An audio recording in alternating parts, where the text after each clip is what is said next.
네, 안녕하십니까. 과학 커뮤니케이터 목정환입니다. 먼저 이렇게 귀한 연말의 저녁 시간에 시간을 내어주셔서 진심으로 감사드리고요.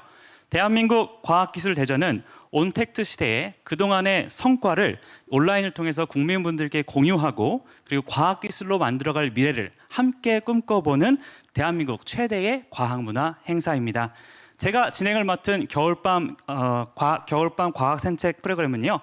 오늘부터 일주일 동안 오후 6시부터 7시까지 7인의 과학 전문가분들과 함께 1일 1과학 스토리로 여러분과 함께하게 됩니다.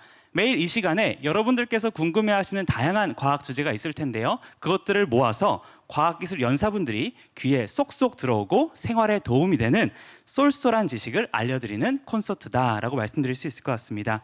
요즘 날씨도 굉장히 춥고요. 코로나19 때문에 야외 활동들도 제약을 받고 있습니다. 올 겨울은요, 따뜻한 집 안에서 온라인으로 안전하게 저와 함께 과학 덕후가 되보시면 어떨까요? 자, 이렇게 저와 함께 이 프로그램에 참여해주고 계신 분들이 저의 뒤에 화면에 보이고 있습니다. 저희 한번 손인사를 서로 한번 해볼까요? 안녕하세요. 네, 감사합니다. 이렇게 뜨거운 열기가 전달되는 것 같은데요. 자, 그러면 시작해 보도록 하겠습니다. 오늘의 주제는요, 팬데믹 팩트체크 데이터로 이해하기입니다. 전 세계적인 코로나19 팬데믹 사태로 인해서 많은 분들께서 어려움을 겪고 계십니다. 초미의 관심사로 떠오르다 보니까 수많은 정보의 바닷속에 우리가 헤엄치고 있는데요. 그것들 중에서 어떤 것이 유용하고 정말 진실된 정보인지 우리가 판단하기가 어려운 것도 사실인 것 같습니다. 이런 불확실성의 시대에는 데이터와 과학적인 분석에 기반한 팩트체크가 그 어느 때보다 중요해지고 있습니다. 그래서 오늘 한 분을 모셨습니다. 오늘 이 시간에는요, 서울대학교 생명과학부 이현숙 교수님을 모셔서 이야기를 들어보도록 하겠습니다. 따뜻한 박수로 환영해 주시죠.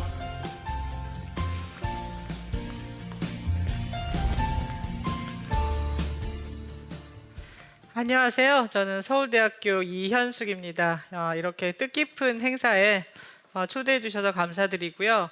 올 한 해가 어떻게 지나간지 모르겠어요. 크리스마스가 목전인데요. 여러분들 아무리 그래도 메리 크리스마스, 즐거운 성탄 맞이하시기 바랍니다. 그러면 저는 이제 자리를 옮겨서 강연을 시작하도록 하겠습니다. 저는 분자생물학자입니다. 그래서 이 분자생물학이라는 거는 그 생명 현상을 분자, 그러니까 DNA, RNA, 단백질, 세포 이런 수준에서 보는 건데요. 그래서 오늘 제가 받은 그 주문, 팬데믹의 팩트 체크인데요. 팬데믹의 과학에 대해서 말씀드릴게요. 2020년은 사실 팬데믹으로 지나왔습니다. 이 팬데믹이란 말 너무 익숙해지게 된 거 참 불운인데요. 바이러스의 세계적 대유행, 어떤 이제 병증의 세계적 대유행을 말합니다. 이 팬데믹이 무서운 거지 코로나19 바이러스가 무서운 게 아니었다라는 사실을 10개월이 지나면서 점점 제가 깨닫게 됩니다. 그런데 이 왜 팬데믹에서 과학을 얘기해야 되느냐? 결국 과학이 이것을 극복하게 되기 때문입니다.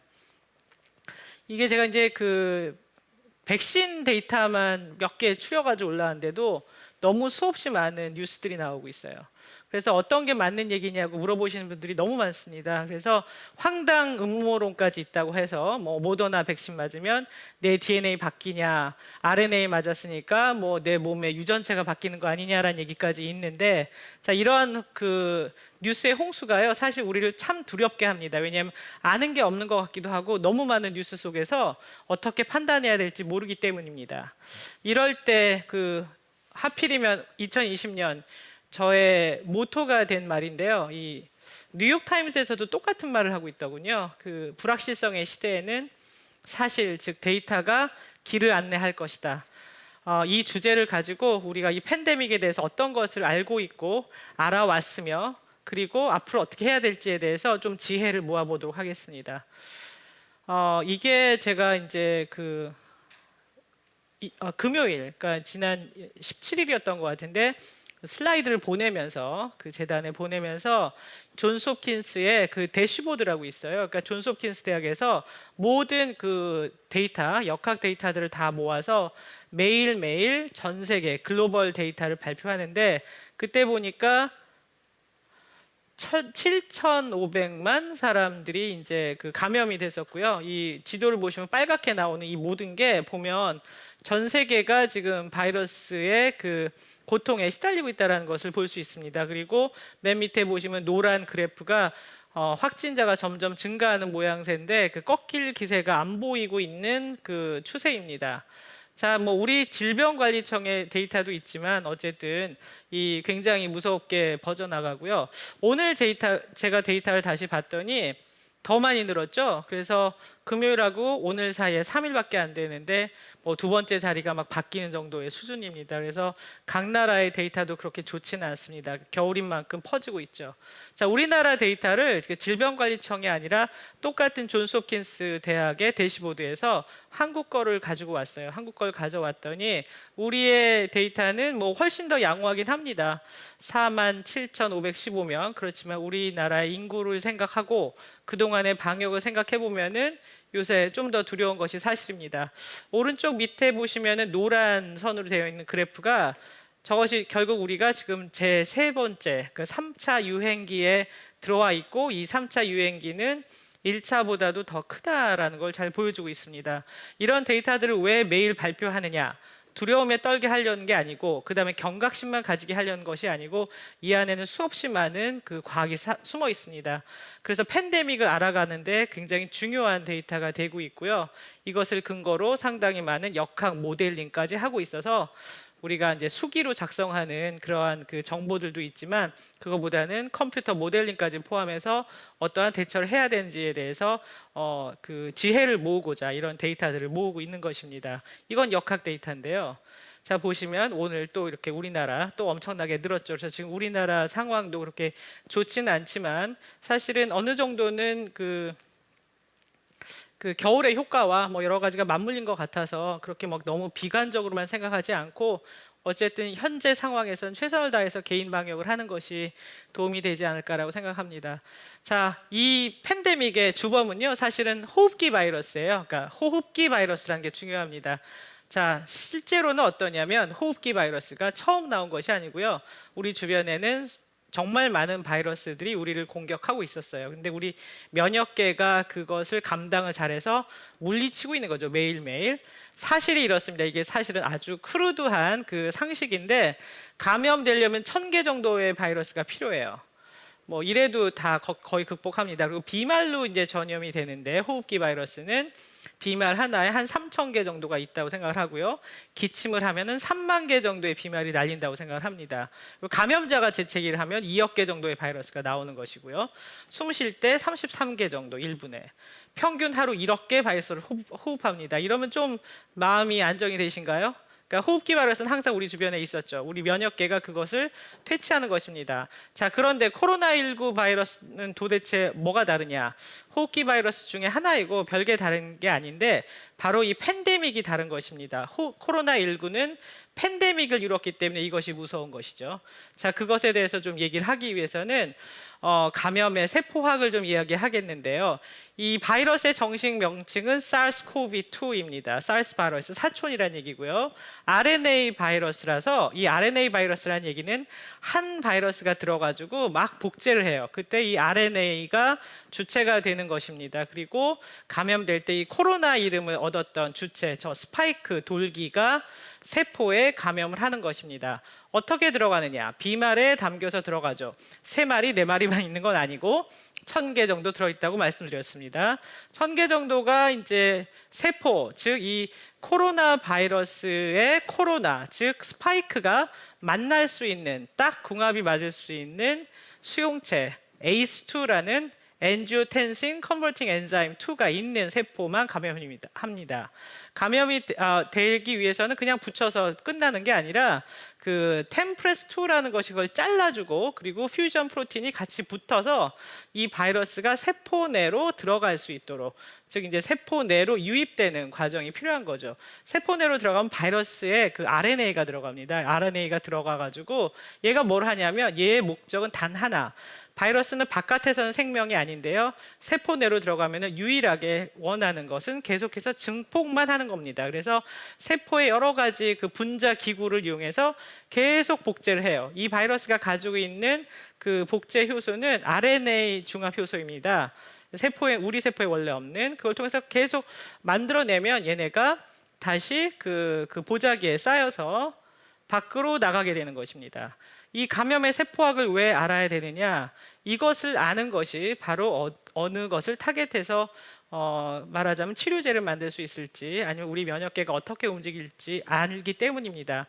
그럼 이 ACE2가 있는 세포들이 바로 공격되는 곳이죠. 우리의 코, 상기도, 후기도, 그리고 폐, 장, 혈관 세포, 그리고 심지어 요새는 뭐 뇌에 있을지도 모른다는 얘기도 나오고 있습니다. 즉 ACE2가 있는 곳입니다. 그래서 이게 감염이 이렇게 이루어지는데 저런 현상은 뭐 사실 코로나19 바이러스의 특이적인 것은 아니었던 것이고 SARS-CoV-2처럼 그 베타 코로나 바이러스 계열이 다 이렇게 되어 있었어요. 자, 이걸 안 다음에는 사실 면역이 더 중요한 겁니다. 이 면역계라는 게 그렇게 호락호락하지는 않아요. 사실은 상당히 강력하게 이 코로나19나 다른 호흡기 바이러스로부터 우리를 보호하고 있는데요. 제가 죄송하게도 이 모든 그 데이터가 이게 영어로 많이 써 있어요. 그래서 제가 좀 설명을 드리겠습니다. 자, 이렇게 처음에 바이러스를 만나서 노출이 되잖아요. 그러면 우리 몸에서는 선천적 면역이 먼저 발동을 해서 바이러스를 어떻게 해서라도 이제 내쫓습니다. 그런데 이 선천적 면역은 사람에서 그렇게 완전하지 않습니다. 완전하지 않아서 이렇게 다시 내려가게 되면은 바이러스는 계속 증폭을 하는 거예요. 하나라도 남아 있다면. 막 증폭을 하게 되면 어느 정도 이상이 되면은 우리 몸 안에서 후천적 면역이라는 것이 생깁니다. 후천적 면역이 올라가면서는 염증도 생기고요. 항체도 만들어집니다. 그래서 항체가 만들어져서 이 바이러스가 감염된 세포들을 제거하게 되면은 바이러스의 그 증폭이 떨어지니까 없어지는 거죠. 그래서 급기야는 없어집니다. 결국은 회복된 사람들은 항체도 만들었고 후천적 면역으로 인해서 다 나은 사람들이죠. 즉 이 그 면역 반응 중에서 염증이 너무 많이 나타나는데 이 염증이 나타난 것 때문에 아픈 겁니다. 그리고 어떤 사람은 아주 중증으로 발전할 수도 있는 것이죠. 실제로는 한 76%의 환자들은 그리 중증으로 가지 않습니다. 그렇지만 나머지 중증으로 가는 사람들 경우에는 생명을 담보할 수도 없기 때문에 그것 때문에 우리 이 팬데믹이 무서운 것이 되겠습니다. 전 세계가 퍼졌다는 것은 누구라도 걸릴 수가 있다는 얘기이기 때문입니다. 자, 그래서 이 바이러스에 대해서 우리가 치료제나 백신이 없었을 때 늘상 했던 말이 뭐냐면 병원 체계가 얼마만큼 견딜 수 있느냐가 중요하다는 얘기를 계속 했었습니다. 이 보시는 그래프에서 이 까만 점선이 바로 우리가 예상하는 병원이 감당할 수 있는 능력입니다. 우리가 왜 사회적 거리두기를 해왔냐면 치료제도 없어, 백신도 없었을 때는 모든 사람이 감염이 됐다고 하면 저렇게 빨간색으로 엄청나게 많은 희생이 생깁니다. 왜? 병원에서 감당하지 못하게 되면은 중증 환자들이 생명을 잃게 되거든요. 근데 종국에는 어떤 사람들은 희생을 당하고 어떤 사람들은 항체를 만들어서 나을 거기 때문에 종식은 됩니다. 그렇지만 희생이 크죠. 근데 점선 아래로 묶어 내려오는 것, 즉 시간을 훨씬 더 많이 끌더라도, 즉 X축이 시간인데요. 시간을 훨씬 더 많이 끌더라도 병원이 감당할 수 있는 수준, 의료 체계가 감당할 수 있는 수준으로 우리가 이것을 조절하려고 했던 것입니다. 바로 이게 팬데믹을 지나오는 과정에서 우리가 가장 열심히 했었던 것인데요. 이 점선 밑에서 묶어놓으면서 하는 것은 무엇이냐면 시간을 훨씬 더 늘렸기 때문에 이때 백신과 치료제 그리고 병원이 감당할 수 있는 능력을 훨씬 더 올려서 까만 점선을 더 위로 올릴 수 있게 하는 것, 그것이 팬데믹에서 우리가 하고 있었던 일입니다. 만족스럽던 만족스럽지 않던. 그래서 이제 사회적 거리두기를 아직까지도 계속 하고 있는 것인데요. 자, 다시 과학으로 돌아가서, 물론 이제 역학도 과학입니다. SARS-CoV-2에 대해서 알아보자면요. 이건 RNA 바이러스입니다. DNA가 아니라 DNA가 RNA가 되고 이제 단백질이 돼서 이제 생명 현상을 일으키는데, RNA는 저렇게 이렇게 헤어핀, 그러니까 뭐 머리핀이나 루프, 고리를 되게 많이 만들어요. 그리고 이제 우리 학부의 장혜식 박사님과 김민대리 교수님이 풀어낸 거에 의하면 유전체 지도를 보니까 한 10개 전사체가 나온다고 되어 있습니다.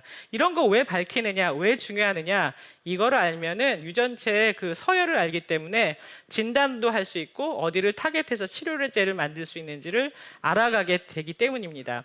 우한에서 처음 바이러스가 나오자마자 염기서열은 공개됐어요.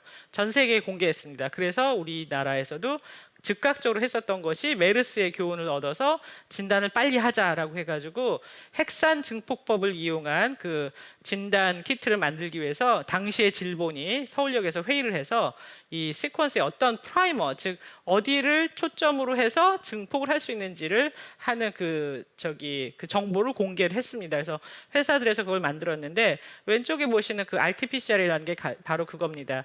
이것의 장점은 단 하나가 있더라도 어쨌든 잘 붙으면 뭐 2만 배, 4만 배, 뭐 10만 배 정도 그 바이러스 증폭하는 거를 할 수가 있어요. 그러니까 그 시험관에서 그렇게 하면은 미세한 양도 포착을 해냈기 때문에 진단율이 높아집니다. 그리고 정확도도 상당히 높고요. 그렇지만 이것은 실제로는 이제 시간이 좀 많이 걸립니다. 그 바이러스를 프랩하고 이러는데 오른쪽에 그 일라이자라고 하는 항원 항체 검증법이 사실은 굉장히 많이 쓰이는 바이러스 진단법인데요. 이거는 바이러스에 단백질이 있으니까 항체가 있고 그래 가지고 이제 반응을 시켜 가지고 샌드위치에서 한 15분 만에 이 사람이 바이러스에 걸렸었는지 아니면 항체가 있는지를 알아내는 방법입니다. 오른쪽의 진단법은 항원 항체 방법은 신속 진단할 수 있어 좋은 반면에 아까 후천적 면역에서 나오니까 환자 같은 경우에는 한 10일, 14일 정도 지나야지 진단할 수 있어서 무증상 감염이 많다라고 알려져 있는 이 코로나19 바이러스에서는 무증상 감염자 혹은 초기 감염자들을 잡아낼 수 없었기 때문에 WHO는 핵산 증폭법인 RT-PCR을 기본의 진단법으로 채택한 것입니다. 이게 바로 진단의 과학이었어요. 자, 그런데 이제 지나오면서 보니까 저같이 성질이 급한 사람은 6시간 기다리고 하루 기다리고 2시간 기다리고 뭐 이런 그러니까 2시간은 괜찮은데 뭐 이틀 기다리고 이런 거를 못 참는 거죠. 그리고 어떻게 보면은 이제 좀 자가격리가 좀 덜 됐으면 좋겠다라는 생각을 하려면은 중앙에서 진단을 모두 다 하는 거 말고 언사이트 즉 예를 들어 영화관 앞, 공항, 학교 이런 데서 할 수는 없을까?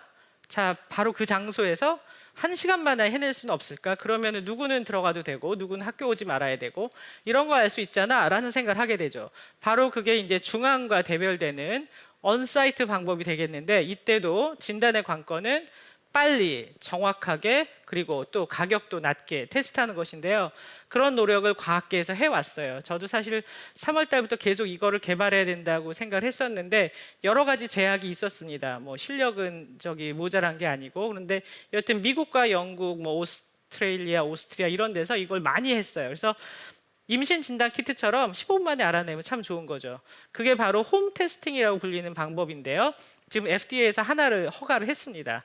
그것에 대해서 조금 말씀드릴게요. 15분 만에 진단하는 걸 허가를 했는데요. 이것도 증폭법입니다.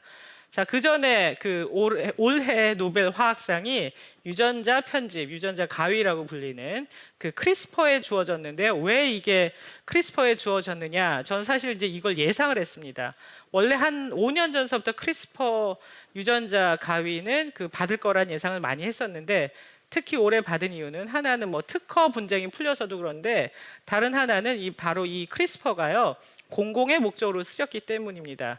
이것인데요. 즉 원래는 이제 이 팽짱이라는 분도 그 크리스퍼가 노벨상을 받으면 호명될 거라고 즉 그 3명 중에 낄 거라고 예상이 됐었는데 끼지 못했고 결국은 이제 그 샤펜티어와 그 두드나만 받긴 했지만 팽짱은 보스턴에 있습니다. 그 브로드 인스티튜트에서 뭘 했냐면 매사추세츠 주의 모든 진단을 감당했는데 이들이 한 거는 자, PCR의 단점은 큰 기계가 있어야 돼요. 그리고 95도, 55도, 72도 이렇게 변환을 해야 되는 PCR이라는 기계가 있어야 돼요. 그런데 그게 이제 언사이트로 가면 단점이 그런 기계가 없지 않습니까? 그러니까 등온, 똑같은 온도에서 측정할 수 있는 방법을 생각해낸 겁니다. 그게 바로 램프라는 방법인데 이거는 PCR보다는 사실은 증폭은 할 수 있어도 그렇게 많이 안 돼요. 그러니까 정확도를 가하기 위해서 크리스퍼 기술을 이용했습니다. 정확하게 잘라내는 거죠. 그거를 이제 셜록이라고 이름을 붙였어요. 그래서 결과적으로 이렇게 그 핸드폰으로 진단 키트처럼 임신 진단처럼 두 줄이 찍힌 게 나가면 당신은 감염됐다. 그렇지 않고 한 줄만 있으면 감염되지 않았다. 이거를 활용을 한 건데 이걸 매사추세츠 전주에 매일 원하는 사람마다 다 하고 태국에 합니다. 그래서 이게 하나당 2만 원인데요. 이게 결국은 이제 승인을 받게 될 거예요. 그러니까 이런 이제 공헌이 있었기 때문에 되는데요. 노벨상을 받은 두드나 마찬가지입니다. 캘리포니아에서 그 크리스퍼를 가지고 비슷한 방법을 썼는데 디텍터라고 했어요. 결국은 비교를 해서 봤더니 바로 이게 사실입니다. SARS-CoV-2의 진단에 있어서 맨 마지막에 그 CDC와 WHO가 권고하는 우리나라가 쓰고 있는 것 같은 표준의 RT-PCR 방법이 6시간이 걸리는데요. 디텍터는 30분, 셜록이 1시간이 걸립니다. 이게 그 현재 PCR만큼 정확도와 그 다음에 편의성이 올라온다면 거의 그렇게 된 것 같은데 실제로는 게임 체인저가 될 수 있겠죠. 그러니까 치료제가 나오기 전까지 진단하고 격리하고 추적 검사하는 데서 상당히 위력을 발휘할 거로 보이는데 이와 유사한 하나의 키트, 램프 방법이 지금 FDA에서 승인을 받았습니다. 자, 그래서 이게 결과고요. 그래서 이제 뭐 죄송하게도 또 영어인데 이거는 셀프 테스팅, 즉 집에서 자기가 할 수 있는 방법이에요. 그러니까 10개월을 지나가면서 우리가 상당히 많은 그 성과들을 이루어내고 있는 것입니다. 그래서 진단에 있어서도 개념이 많이 바뀌게 되지 않을까라고 생각을 하고요. 이것들이 우리의 일상생활을 조금 더 누릴 수 있도록 도와줄 것이라고 저는 예상하고 있습니다. 자, 그러면 치료로 넘어가면 치료제가 그렇게 많이 나온 건 아닌데요. 자, 가장 어떻게 보면은 이제 정답, 모범, 어떻게 보면은 족보 같은 게 뭐가 있냐? 트럼프의 치료를 한번 제가 봤어요. 왜냐하면 이 트럼프가 현재도 대통령이고요. 대통령이 걸렸지 않습니까? 그러니까 이 사람을 치료하기 위해서는 세상에 가장 좋은 수단을 사용했을 것입니다. 3개의 약을 썼는데요. 하나는 렘디시비어라는 약이고요. 그거는 이제 중합 효소를 억제하는 약입니다. 그리고 리제노론사가 만든 중화항체, 이거는 FDA 허가도 나기 전에 임상 3상 중인데 바로 썼고요. 그리고 덱사메타손, 염증 치료제입니다. 이 3개를 다 썼는데 환자 옆에 이제 의료진이 완전히 붙어 있었고, 이렇게 3개를 다 쓰고 의료진만 붙어 있다면 어떤 환자라도 다 살릴 수 있다는 얘기입니다. 후유증도 없이. 근데 이게 가능하지 않죠. 대통령이니까 가능했던 것이기 때문에 결과적으로 우리는 여기서 어떤 힌트를 얻지만 모든 사람한테 이렇게 완전히 헌신적인 약과 그다음에 의료진이 붙지 않는다는 걸 전제로 어쨌든 간에 개인 방역을 하고 의료 체계에서 가장 좋은 선택을 할 수 있는 방향으로 가야 하는 것입니다. 그래서 트럼프가 다 나았다고 모든 사람이 이 혜택을 받을 수는 없다는 것, 그게 현실입니다. 그럼에도 불구하고 이 약에 대해서는 궁금해집니다. 즉 FDA가 긴급 승인을 한 12월에 들어서 2개를 모두 다 승인했는데요. 첫 번째로 승인한 중화항체는 일라일릴리사의 약입니다. 그리고 이제 한 며칠 있다가 바로 트럼프한테 투여했던 리제노론사의 중화항체를 허락을 했습니다. 우리나라 회사 중에서도 이걸 만드는 데가 있는데요. 이 중화항체라는 건 결국은 이 항체인 만큼 바이러스가 들어왔을 때 그것을 딱 잡아서 세포에 못 들어가게 해주는 거죠. 그래서 부작용도 적고 상당히 좋은 거로 알려져 있어서 경증에서 중증으로 가는 거는 막는 것 같은데요. 이 바이러스의 진행을 보시면 아시겠지만 염증도 몽땅 다 일어났다. 그때는 중화항체 가지고 다 되는 건 아닙니다. 그러니까 덱사메타손처럼 염증 치료제가 같이 있어야 되는 것이죠. 자, 그 외 하나가 이제 가장 최초로 FDA가 긴급 승인했던 소위 에볼라 치료제로 먼저 개발됐던 약물 재창출의 렘디시비어인데요. 이건 원래 2014년에 길리어드사가 에볼라 치료제로 개발을 시작했다가 임상 중단을 했는데 결국은 약물 재창출이라고 다른 치료제로 쓰이는 방법을 통해서 허가했고 지금 쓰이고 있는 거지만 제가 보기엔 이것도 어느 시점에 써야 되지 모든 환자가 중증이건 병이 진행되는 때 모든 것에 통하는 약물은 아닙니다. 그래서 결국은 환자의 상태에 따라서 어떻게 투여하고 얼마만큼 모니터를 해서 투여하느냐, 이런 것이 이제 관건인 약이 아닌가라고 생각합니다. 치료제 현황이 이렇습니다. 그렇게 훌륭하진 않고 마치 초라해 보입니다. 그렇지만 이 빠른 시간 안에 굉장한 치료제들을 만들어낸 것도 사실입니다. 결국은 팬데믹을 종식시킬 수 있는 것, 이것은 면역인데요. 집단 면역을 자연적으로 하느냐, 백신으로 하느냐에서 결론은 백신으로 하는 것이 맞다는 것입니다. 끝내는 방법, 안전하고 효과적인 백신을 만드는 방법인데요. 이 백신에 대한 얘기 너무 많이 나오고 있어서 좀 과학적으로 정리를 해봤습니다. 네이처에서 낸 건데요. 복잡하니까 제가 하나만 말씀드릴게요. 바이러스가 들어간 다음에는 염증을 일으키는 부위가 있고요. 그 다음에 항체를 만들어서 이렇게 기억을 하는 세포가 생겨서요. 항체를 만들고 가지고 있다가 새로 바이러스가 들어오면 그것에 대항해서 싸우는 면역 세포를 만드는 것. 바로 이게 항체가 해야 되는 일입니다. 자, 이 항체를 만들 수 있도록 해주는 것. 바로 그것이 백신인 것이죠. 그래서 바이러스의 모든 부위가 아니라 일부의 부위, 즉 염증, 병은 안 일으키고 면역 반응만 일으켜서 항체를 만들 것을 주문하는 것, 그것이 바로 백신의 접종이 되겠습니다. 자, 이게 간단해요. 그래서 그럼 어디를 하느냐? 문제는 바이러스의 어느 부분을 백신으로 만드느냐가 되겠는데, 이것은 기초적인 여러 데이터 그리고 컴퓨터 과학 이런 걸 다 포함해 가지고 초창기부터 돌기에 대해서 만들었습니다. 스파이크에 대해서 만들었고요. 스파이크에 대해서 어떻게 몸 안에다가 전달을 하느냐. 기존의 방법은 이렇게 불활화 백신이라고 해가지고 바이러스 자체를 아예 불이나 아니면 포르마마이드 같은 데다가 죽여요. 그런 다음에 주사를 하면은 어차피 단백질이 잘려서 어느 부분은 항체가 될 거니까라는 방법이었는데, 이것은 지금 권장하지 않습니다. 많은 백신들이 나와 있긴 하지만 과학은 이거보다 훨씬 더 발전을 해서 많은 거를 이룩하게 됐는데요. 그 중에 하나가 지금 나와 있는 그 파이자와 모더나의 mRNA 백신이 되겠습니다. 이제까지 인류는 한 번도 시도하지 않았던 방법입니다. mRNA가 단백질을 만들 거기 때문에 아주 효과적인 방법이라는 걸 알고 있었지만 잘 부서지기 때문이었는데, 이것을 그 나노 리피드에 잘 싸서 들어가게 함으로써 파손되지 않고 들어가서 항체를 만들 수 있도록 하는 그런 그 방법을 개발을 했고, 임상의 데이터가 매우 좋아서 긴급 승인이 난 백신이 되겠습니다. 그리고는 이제 지금 기다리고 있는 아스트라제네카 같은 데서 만드는 다른 AAV라고 해가지고요, 아데노 바이러스 어소시에이티드 바이러스, 즉 병증은 하나도 없고 전달만 잘할 수 있는 새로운 아주 위험하지 않은 그러니까 전혀 위험하지 않은 바이러스에다가 이 스파이크를 태우는 거예요. 택시처럼 태워서 집어넣어서 그 항체가 생길 수 있도록 하는 방법이고요. 그 외에는 지금까지 많이 쓰였던 단백질 기반의 제조합 단백질을 활용한 것들이 있습니다. 보시다시피 예시로 보면은 인류가 사용했던 방법들 말고 지금 이 코로나19에 대해서는 굉장히 그 첨단의 과학들이 적용이 되고 있는데요.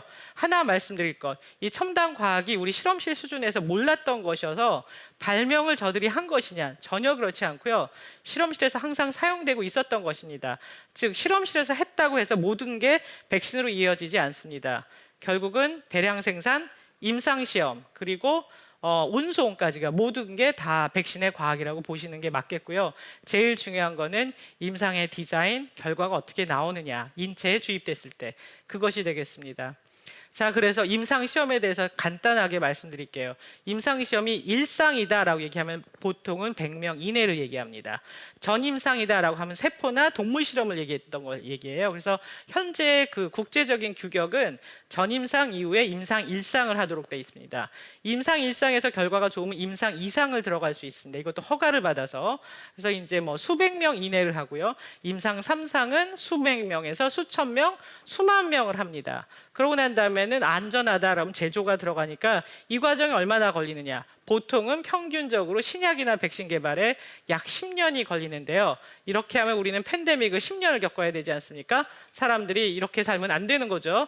그래서 현재 FDA와 각국의 식약처들은요, 빠른 백신 개발을 위해서 규제 기관이 강한 경쟁력을 갖는, 이런 미국을 중심으로 해서 일어난 건데, 그 패스트 트랙을 썼습니다. 즉 우리말로 긴급 승인이라고 얘기를 하는데, 그 패스트 트랙이니까 빨리 가도록 하는 겁니다. 지금 뭐냐면 빨리 가도록 한다고 해가지고 지켜야 될 걸 안 지킨 게 아니에요. 모든 데이터를 다 봅니다. 그런데 백신 맞고 1년 있다가까지 부작용을 보느냐, 아니면 2개월 있다까지 보느냐, 이런 차이가 있는 것이죠. 그래서 패스트 트랙에서 정보가 빠진 것은 아니고요. 실제로는 빨리 허가하는 것이 인류를 위해서 늦게 허가한 것보다 훨씬 더 낫다라는 판단을 한 것이죠. 이걸 언제 시작을 했느냐? 사실은 2021년 4월이나 8월에 종식을 목표로 미국, 영국 등의 여러 나라의 정부가 마구 돈을 집어넣고 빌 앤 멜린다 게이츠 재단도 엄청나게 돈을 투자를 해서 세피, 뭐 나이드, 그다음에 가비 이런 데서 이제 시작을 한 것입니다. 자, 그렇게 해가지고 백신을 만들었는데 우리가 지금 그 10개월 만에 엄청난 그러니까 백신이 성공을 보는 그 역사적인 것을 사실은 인류가 이룩했다라고 보실 수 있습니다. 원래는 이 데이터를 보면은 한 10년씩 걸려요. 어떤 거는 백신을 만들다가 말아버립니다. 왜냐하면 바이러스가 종식이 돼서. 이게 백신이에요. 왜냐하면 만들었는데 맞을 사람이 없어. 그러면 안 되니까 몇 명밖에 안 남았다. 그러면 그냥 종식을 해버렸거든요.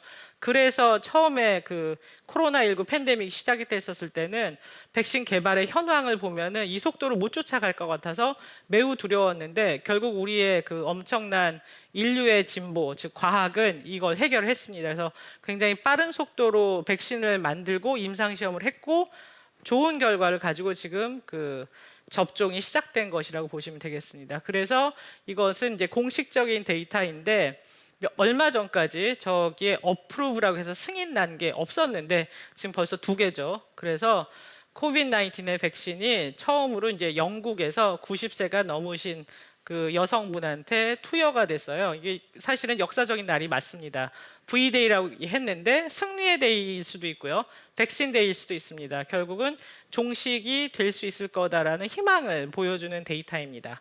그래서 우리도 굉장히 초조해하고 있는 것인데 최초의 접종일보다 마지막 다 얼마만큼 언제까지 맞느냐가 더 중요한 거니까 좀 기다려 봐야겠죠. 접종은 우리가 좀 늦어도 잘 지금부터 열심히 쫓아가서 뭐 그 미국, 영국에서 예를 들면 4월 달까지 다 마치겠다고 얘기를 하는데 우리가 뭐 6월, 7월 이럴 때까지만 마칠 수 있어도 비슷하게 서로 여행하고 교류할 수 있을 거라고 저는 좀 희망적으로 보고 싶습니다. 열심히 노력해 주세요.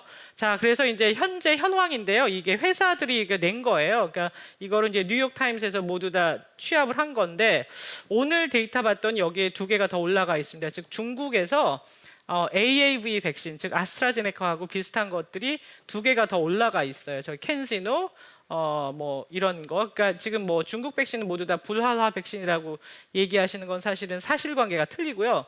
불활화 백신도 있고 AAV 관련도 있습니다. 그래서 지금 저 숫자가 얘기해 준 건 뭐냐면 저렇게 그 다국적 제약업계, 빅파마의 엄청난 위력 한가운데서 중국이 그 인구가 많으니까 엄청난 100만 명 이상의 임상 시험을 하면서 저기에 이름 올렸다는 거죠.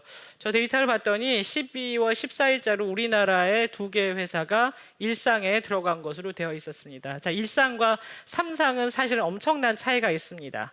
자, 저걸 보건대는 내년에는 어느 정도 우리가 좀 다스릴 수 있을 거다라는 희망이 보입니다. 그러니까 여러분들 힘내시고 자기 개인 방역 잘하면서 아까 그 납작하게 플래트닝 하는 것, 시간을 벌자는 겁니다. 그러니까 자기가 조심을 많이 하시면 사회에 많은 도움이 되는 것입니다.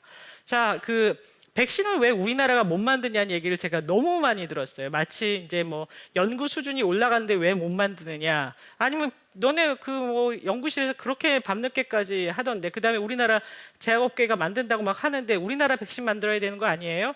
라고 하는데요. 이 다국적 제약업계는 정확하게 얘기하면은 어느 국가 소속이라고 얘기하기가 되게 힘들어요. 그러니까 국가 간에 다 걸쳐 있고요. 대부분의 우리나라의 GDP보다 훨씬 더 큰 규모의 그 경제력을 자랑하는 곳들입니다.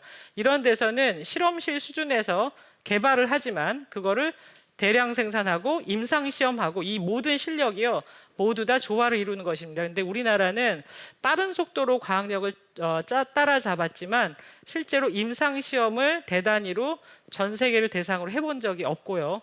그리고 어찌 보면은 그 임상 데이터를 어떻게 모아야지 각 나라의 식약처, 특히 FDA 같은 데를 통과해야 되는지에 대한 경험은 미천합니다. 이게 올림픽 메달 따기가 아니기 때문에 실제로는 세계가 협업하는 게 맞습니다. 저는 어떻게 생각하냐면 이 그 다국적 제약업계가 저렇게 뛰어들 때 우리도 임상 시험에 같이 참여해서 한국인의 병증을 같이 집어넣었으면은 얼마나 좋았을까. 뭐 옛날부터 저는 그 얘기 좀 많이 했습니다. 그리고 매스 프로덕션, 즉 우리는 지금 입증받은 게 뭐냐면 그 위탁 생산을 우리 우리나라한테 많이 의뢰하는 이유가 우리의 바이러스의 대량 생산력은 꽤 신뢰도가 높습니다. 그래서 이 그 바이러스 그 백신의 생산은요, 그 개발만이 중요한 게 아니라 임상 시험, 그 다음에 대량 생산, 심지어는 운송, 그리고 접종, 이 모든 것이 다 조화를 이루어야 되기 때문에요. 우리가 뭐 비밀리에 그 골방에서 대단한 발명을 해서 백신 만들어서 우리나라가 먼저 맞고, 이거는 잘못된 생각이고 비과학적이고요. 정말의 과학은 뭐냐면 세계가 협조하는데 가장 빨리 첨단 리더 그룹에 들어가서 같이 하는 것이 결국은 실력을 쌓고 미래를 준비하는 방법이라고 저는 생각합니다. 굉장히 복잡하기 때문입니다. 그리고 정보의 교류, 그리고 과학적인 데이터를 볼 수 있는 눈, 이게 중요한 게 아닌가 생각합니다. 자, 결과적으로 어떤 질문이 또 하나 있냐면, 팩트 체크 중에서 완치자 중에도 항체 없는 사람이 있어요. 그리고 어떤 사람은 항체가 잘 안 생긴대요. 왜 그러는지 들여다봤어요. 그래서 막스 플랑크의 데이터를 보면 이 아까 말씀드린 그 스파이크 돌기가 어떠냐면 저렇게 트라이머인데요. 이렇게 세 개가 합쳐져 있고 저렇게 녹색으로 돼 있는 게 뭐냐면 그 크라이오 EM이라고 해서 초저온 현미경으로 봤더니 이 당으로 감싸여 있는 거예요. 그래서 당으로 감싸여 있으면 어떻게 되냐면 ACE2하고 이렇게 결합은 하는데 항체가 공격을 잘 못하는 겁니다. 그래서 마치 항체 공격을 회피하는 현상도 있는 것 같아요. 그래서 잘 안 만들어지지 않나라고 생각을 하고 있습니다. 그런데 이거가 배드 뉴스는 아닙니다. 왜냐하면 어떤 데이터는 보면은 굉장히 낮은 수준의 항체만 가지고 있는데도 다 방어를 하는 것 같아요. 그러니까 뭐 100이면 100 모두 다 그냥 엄청나게 많은 항체만 가지고 있는 것이 최선은 아닐 수도 있어요. 그래서 항체 공격 회피 작용이 있긴 하지만 여전히 배드 뉴스 아니고 지금 과학자들은 이것을 극복해 나가고 있다라는 점 말씀드리고 싶습니다. 또 하나의 질문, 가장 많이 나온 질문이고 특히 그저께 영국에서 전염력이 강한 바이러스 변종이 생겨가지고 지금 퍼지고 있다. 뭐 한 8배 정도 전염력이 강하다. 이것 때문에 지금 뭐 네덜란드 이런 데서는 영국에서 오는 배 막는다라고 합니다. 자, 그래서 변종이 너무 많이 되잖아요. RNA니까 너무 변종 심하게 돼가지고 백신 만들어봤자 실효 없는 거 아닙니까? 그렇지 않습니다. 그러니까 팬데믹이 진행되면서 나쁜 건 뭐냐면 사람 간의 감염이 너무 많다 보니까 무조건 바이러스는 변이하게 돼 있습니다. 그런데 만약에 인간 세포에 그 붙는 그 스파이크가 변이해버렸다면 감염도 안 되니까 괜찮겠죠. 그런데 뭐냐면 전염력이 점점 퍼지고 병증은 조금 낮아지는 이런 현상으로 지금 변이하고 있는 것 같아요. 그래서 크게 걱정은 없지만 그럼에도 불구하고 변이가 그렇게 걱정된다면 과학계는 이미 팬 코로나 백신까지 생각을 하고 있어서 사르스, 메르스 온갖 변종의 코로나19 바이러스에 대항할 수 있는 팬 코로나 백신에 대한 디자인도 하고 있다는 점 말씀드리겠습니다. 그래서 결국은 우리는 독감처럼 계속 그 백신을 맞으면서 코로나를 피해서 같이 더불어 살게 될지도 모르겠습니다. 아프지만 않으면 되는 것이니까요.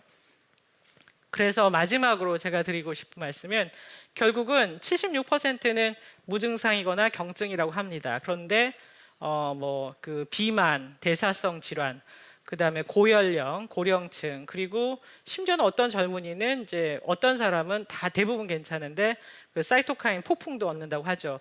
그러면은 지금 무서운 건 뭐냐면 예상이 안 되기 때문에 아니겠습니까? 그러니까 사람마다 다른 증상을 예측할 수 있느냐, 그 치료법이 있느냐, 이게 중요한 것 같아요. 어떻게 할 수 있느냐? 모델링 할 수 있습니다. 어떻게 할 수 있냐면 데이터를 근거로 하는 것입니다. 현재 알고 있는 것은 사람마다 다른 증상을 만약에 우리가 감염된 사람의 그 세포의 그 전사체를 모두 다 분석할 수 있다면 그 패턴을 읽어낼 수 있습니다. 그래서 누가 경증이고 누가 중증으로 갈지, 누가 심지어는 사이토카인 폭풍을 얻게 될지, 이것을 데이터가 10명이 아니라 1000명, 그 다음에 2만 명, 100만 명 모인다면요, 그 예측 모델은 점점 정확해질 것입니다.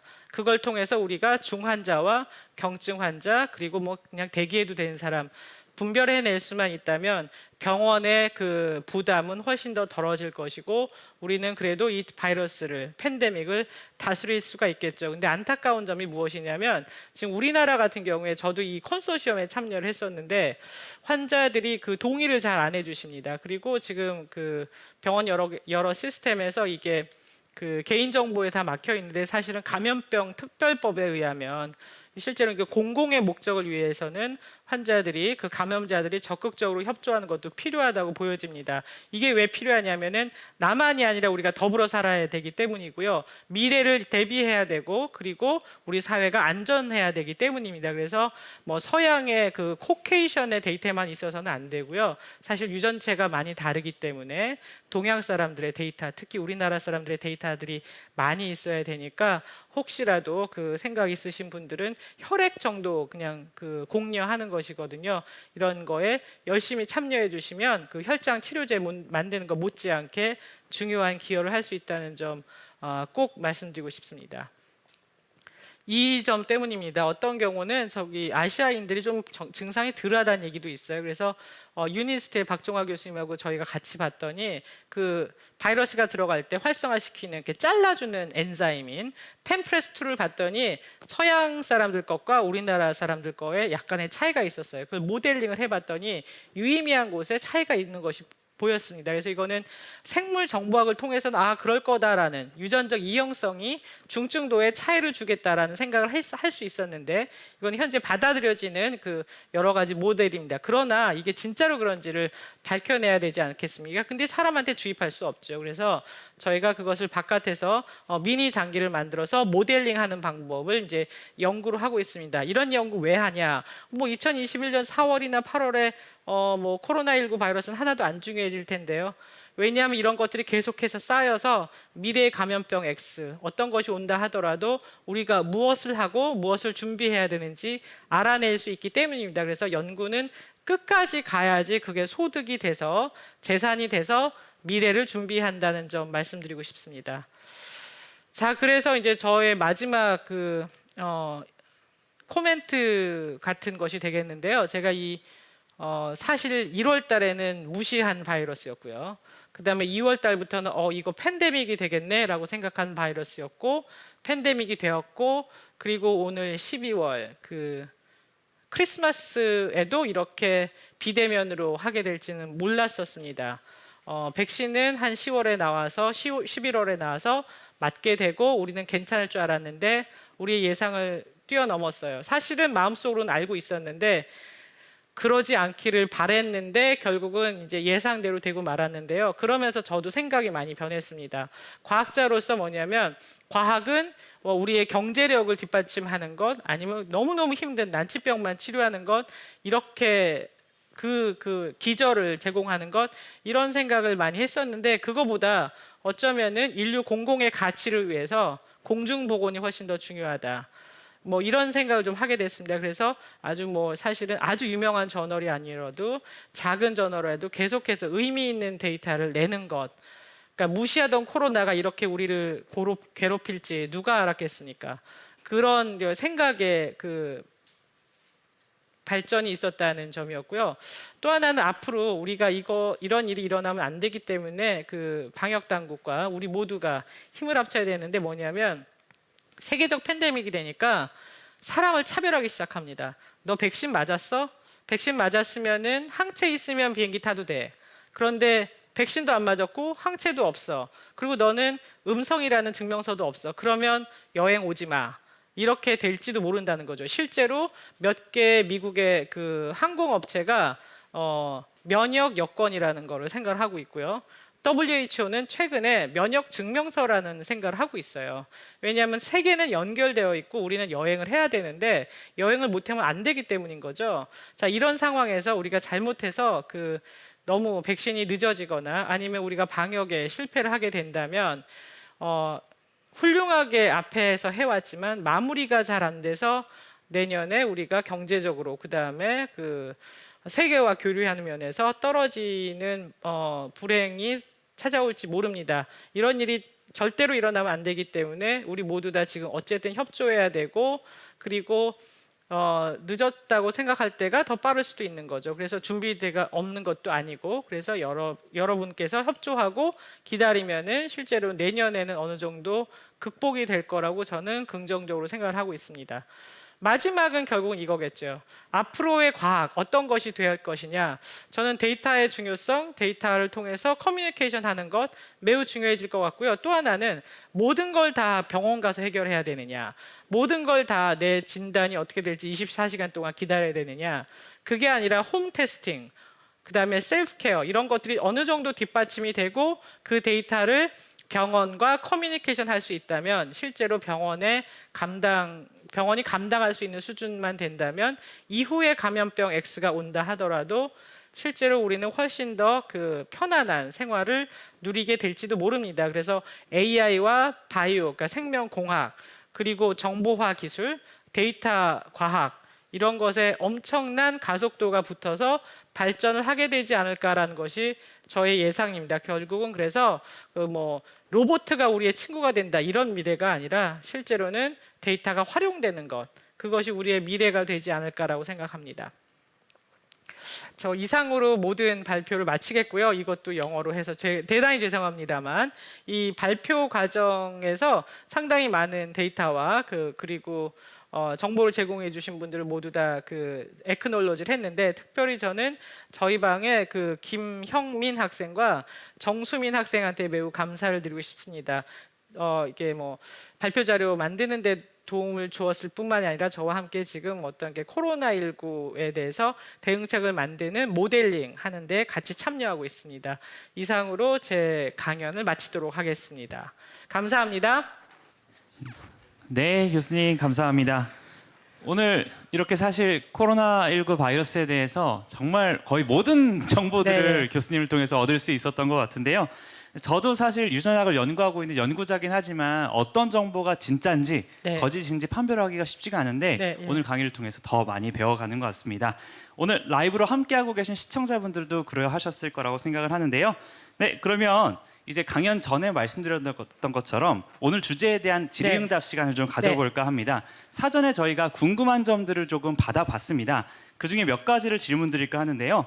혹시 설서윤님 혹시 계실까요? 지금? 설서윤님? 네네네. 손 들어주셨는데요. 저희가 소리를 낼 수 있도록 요청드리도록 하겠습니다. 네, 설서윤님 혹시 어떤 질문을 준비해 주셨을까요? 코로나19와 같은 감염병은 앞으로도 더 자주 발생할 것이라고 생각하시나요? 예, 코로나19 같은 바이러스가 앞으로 계속 자주 올 거냐? 자주 올 겁니다. 근데 이제 이거에 몇 가지가 있는데 하나는 이런 식으로 우리가 통제되는 팬데믹이 자주 올 거냐? 저는 그렇게 생각 안 해요. 왜냐하면 우리가 이 2020년 이 팬데믹을 통과하면서 어떻게 하면은 빨리 찾아서 격리하고 그 다음에 확산이 안 되도록 하는지에 대한 통계 물리학적 모델, 그리고 진단 모델, 그리고 격리 모델을 모두 다 만들었기 때문에요. 바이러스를 빨리 찾기만 한다면은 확산하지 않도록 할 수 있습니다. 그래서 이렇게 통제는 되지 않을 테지만 바이러스는 계속 자주 올 거라고 해요. 그런 거는 세 가지가 있는데 하나는 일단 사람과 이게 동물에서 온 건 아시죠? 박쥐에서 처음 왔지 않습니까? 인수 공통 감염 질병이 인류가 이게 보면은 최근 들어서 점점 많아지고 있어요. 그 얘기는 사람과 동물이 너무 많은 상호작용을 하기 때문에 그런데 그래서 인수 공통 감염 질병으로 오는 바이러스는 점점 많아질 겁니다. 그런데 우리가 잘 빨리 찾아내서 저는 묶어놓는다고 표현하는데 더 이상 퍼지지 않도록 하면 됩니다. 더 이상 퍼지지 않도록 하고 빨리 진단하는 거. 그러니까 진단법의 개발이나 홈 테스팅, 심지어는 집단을 모두 다 검사하는 이런 방법 같은 거, 새로운 방법들은 개발이 되고 있는데 이 팬데믹 끝났어. 코로나19 극복했으니까 우리 더 이상 안 해도 돼. 그러면 안 됩니다. 끝까지 개발해야 돼요. 그래야 다음번에 어떤 것들이 와도 우리가 다 막아낼 수 있는 것 같아요. 그래서 계속해서 지원하고 계속 끝까지 가야 된다는 점, 이 점이 아마 우리를 좀 안전하게 팬데믹에서 보호할 겁니다. 그래서 저는 진짜 바이러스 오는 건 괜찮아요. 하루 1억 개 만난다고 하지 않습니까? 그거 괜찮아요. 팬데믹만 안 되면 되는 겁니다. 예.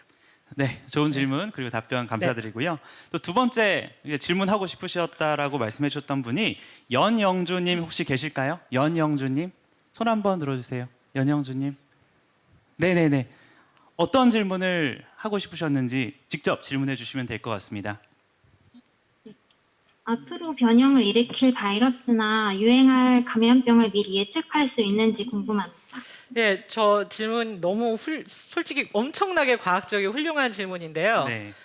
가능합니다. 답은 가능한데 그게 한 사람의 힘으로 되는 건 아니고 합쳐져서 하는데요. 한쪽에서는 바이러스를 계속해서 뭐 인수 공통 감염 질병이 될 것들을 캔디데이트를 조사하고 다니는 분들이 있어요. 예를 들면 이번에 코로나19도 2015년에 사실은 먼저 발견이 됐죠. 박쥐에서 81.5% 닮았다는 그렇게 발견한 사람들이 있고요.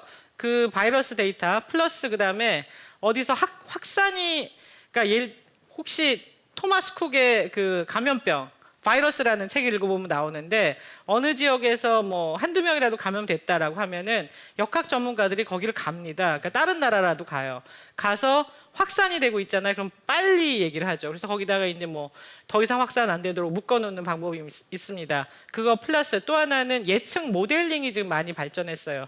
특히 올해 상당히 많은 양의 논문들이요 예측 모델링에 관한 것입니다. 이거는 어찌 보면은 사회학 논문이라기보다는 그 통계 물리학과 데이터 사이언스 기반하고 이런 거거든요. 이 세 개가 모두 다 합쳐지면은 예측이 다 되는 거죠.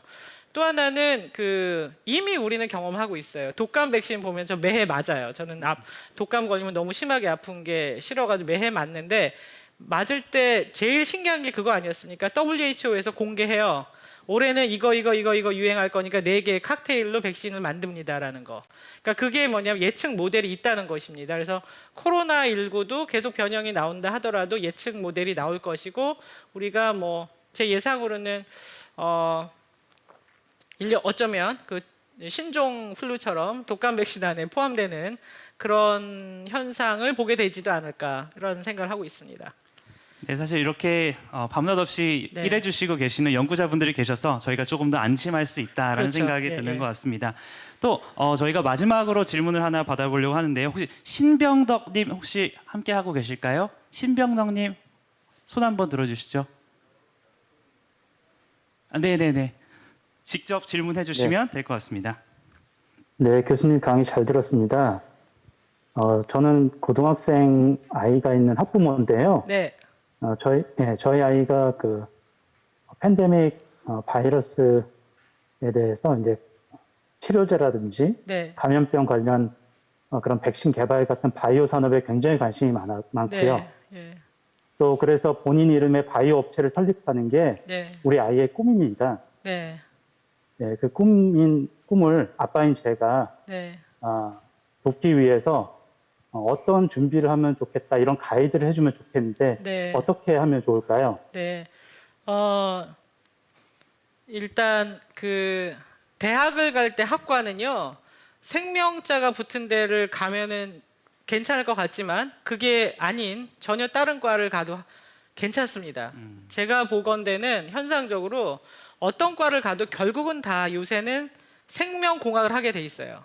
물리학과를 가던 수학과를 가던 컴퓨터공학과를 가던 왜냐하면 이게 생명과학이 점점 모든 과학의 종합과학처럼 되고 있습니다. 인류가 마지막까지 고민하는 것이 결국은 질병의 퇴치 그리고 이렇게 바이러스의 확산을 막는 것 이런 거이기 때문에 솔직히 말씀드리면은 생명자만을 고집하는 사람들이 있는데 다른 분들은 저는 그렇게 생각 안 해요. 그러니까 분자생물학을 일으켰던 프란시스 크릭도 원래 물리학자였습니다. 이런 식으로 그래서 이제 자기가 흥미 있고 현실적으로는 이과는 내가 갈 수 있겠습니다 하는 데를 가면 되고요.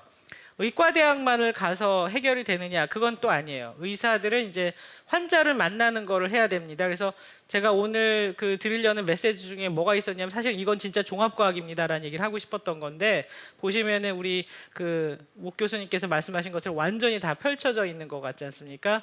그래서 제가 전공하는 부분도 있는데 대부분은 남들이 전공하고 있는 걸 제가 몽땅 다 이해를 한 겁니다.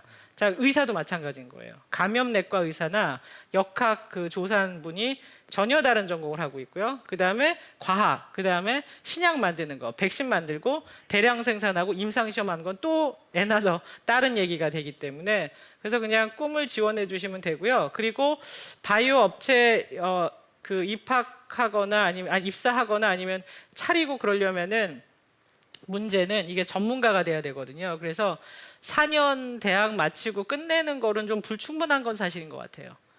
그래서 뭐 박사를 한다던가 아니면은 어떤 무슨 뭐 박사하고 연계된 뭐 박사 MBA 뭐 이런 거를 한다던가 뭐 이런 식으로 해가지고 그 제약업과 제약업계에 대한 이해를 해야 할 수 있게 전문성을 갖춰야 되는 것 같습니다. 그래서 자제분이 그런 꿈을 꾼다는 건 저는 굉장히 응원하고 싶고요. 근데 예를 들면 무슨 게임 업체를 대학교 2학년 때 설립했다 이거하고 좀 다른 얘기인 건 확실합니다. 전문성이 있어야 되는 것 같아요. 그래서 좀 네. 길게 공부를 해야 될 것 같습니다. 네. 네, 사실 그 영역에 대해서 정말 네. 잘 알고 계신 분이었기 때문에 정말 현실적인 조언을 많이 해주신 것 같습니다. 네, 좋은 답변 감사드리고요. 이제 어느새 1시간이 이제 다 흘러서 더 많은 질문들을 받고 싶지만 저희가 7시부터는 또 다른 프로그램이 있기 때문에 아쉽게 이걸로 질문을 마치도록 하겠고요. 많은 분들께서 오늘 나와주셔서 이제 교수님과 함께 소통하면서 강연을 진행을 했는데요. 교수님 오늘 프로그램 좀 어떠셨습니까? 제가 오늘의 강연이 올해 강연 중에 마지막입니다. 그러니까 더 이상은 약속이 없고 제가 사실 이제 5월달 이후부터 이런 코로나19 강연이나 아니면은 대중 강연 요청에 대해서 공공의 목적인 곳에는 제가 다 응했었어요. 이유가 뭐냐면 잘 모르고 있는 게 너무 많은 두려움을 주고 그다음에 잘못 얘기하는 것 때문에 사람들이 더 차별하고 이런 것 같아서 과학 지식을 좀 제대로 알려줘야 될 사람이 필요하고 그래서 뭐 제가 그 역할을 하게 된다면 하겠다라는 심정으로 했습니다. 그러다 보니까 굉장히 많은 강연 요청이 있어서 많은 거절을 하고 몇 개만 수락을 했는데요. 오늘 강연하면서 제가 그걸 느꼈어요. 어느덧 제가 이 줌으로 만나는 것에 익숙해져 버린다는 거. 네. 그게 저는 그렇게 좋지는 않아요. 그러니까 이게 눈과 눈을 마주치고 표정과 감정을 교류할 수 있다면 훨씬 더 좋지 않겠느냐. 그래서 어쨌든 빨리 이 팬데믹은 우리가 극복해야겠다.